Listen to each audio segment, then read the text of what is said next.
नमस्कार, तुम्हा सर्वांचं स्वागत आहे। आज आपण बनवणार आहोत आवळ्याचा ज्यूस। आवळा आरोग्यासाठी फार उत्तम आहे। आवळ्याने पचनक्रिया सुधारते। दररोज एक आवळा खाल्ल्याने केस गळती थांबते, डोळ्याचं आरोग्य चांगलं राहतं। आवळा बॉडी डिटॉक्स करण्याचं काम करतो। अशा आवळ्याचे अनेक फायदे, तरी पण आपण हा आवळा दररोज खायचा कंटाळा करतो। आपल्याला हा आवळा खाण्यासाठी तुरट लागतो, त्यामुळे आपण आवळा खाण्याचा कंटाळा करतो। तसंच लहान मुलं पण आवळा खाण्यासाठी फार कंटाळा करतात।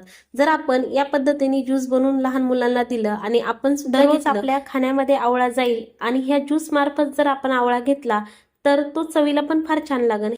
हे ज्यूस आपण एकदा बनवून पुढील काही दिवसांसाठी फ्रीजमध्ये स्टोअर करून पण ठेवू शकतो। चला तर पाहूया आवळा ज्यूसची रेसिपी।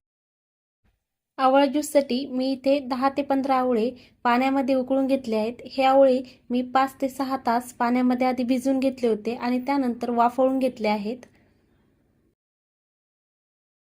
वाफवून घेतल्यानंतर आवळा आपण जर फोडून पाहिला तर तो असा अलगद फुटतो।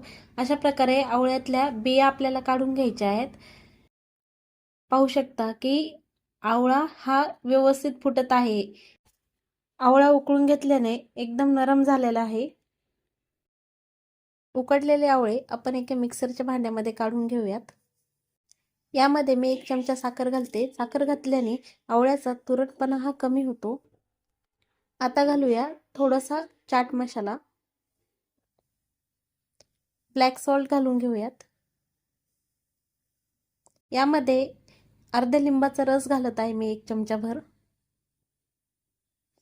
थोडंसं पाणी घालायचंय। तर हे मिक्सरला आपण लावून घेऊयात। इथे आवळ्याचं घट्ट ज्यूस तयार झालंय।